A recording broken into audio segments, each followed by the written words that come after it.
Rico Blanco nagsalita na sa hiwalayan na nila ni Maris Racal dahil sa edad. Madaming naguguluhan ano ba talaga ang rason sa hiwalayan ng sikat na couple na si Maris Racal at song artist-singer na si Rico Blanco.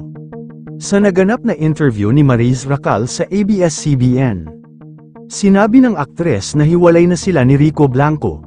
Sinabi ni Maris na nagbago ang kanyang pananaw sa buhay at may mga bagay-bagay pa raw siyang dapat gawin. So in the first place in short ay mukhang na out of love si Maris Racal kay Rico Blanco na naging sanhi ng pagbitaw ni Maris sa relasyon nila ni Rico. 24 years gap ang kanilang edad ngayon ay handang-handa na si Rico na mag-settle down kay Maris sa paghihintay nito na umidad na sa tama ang aktres. 26 na ang aktres kaya't mukhang gusto na ni Rico magkaanak sa kanya ngunit mukhang umayaw ang aktres sa gustong pag-settle ni Rico sa kanya na magkaroon na ng sariling pamilya. Bata pa ang aktres sa edad nitong 26 kaya hindi pa ready si Maris na matali na kay Rico dahil may mga bagay-bagay pa raw itong gustong gawin. Napagdesisyonan raw nila ni Rico na maghiwalay na upang makapag-focus ng mabuti si Maris sa kanyang prioridad sa buhay sa pag-usbong ng career niya ngayon. So ang lumabas sa break-up ng dalawa ay ang love and career kung saan mas pinili ni Maris na pangalagaan ang kanyang career sa hindi agad nitong pag-agang pag-settle kay Rico sa pagtanggi na magkaroon na ng anak sa musikerong si Rico.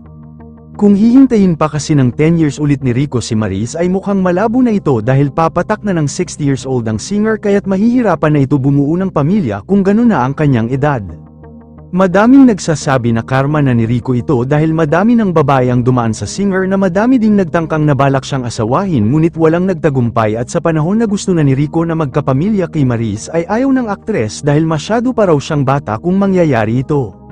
May bulong-bulungan pa sa showbiz na nag-propose na si Rico kay Maris ngunit tumanggi raw ang aktres at dito na nag-usap ang dalawa sa mga balak pang gawin ni Maris sa showbiz at sa magandang career nito.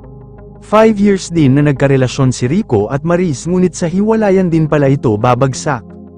Hiling ng fans ng River Maya, sana raw ay mahanap na ni Rico ang babae na magkakaroon siya ng anak at sa hinihiling nito na masayang pamilya na gustong-gusto na niyang simulan. Sa out of love ni Maris ay ang pagsaludo sa aktres sa matapang nitong pagsasalita sa nangyari sa breakup nila ni Rico at hindi niya ito itinago sa publiko. Yun lamang po, ano sa tingin mo ang dahilan bakit sila naghiwalay? Comment mo sa ibaba. Huwag kakalimutan i-like ang video na ito. Maraming salamat po sa panunood.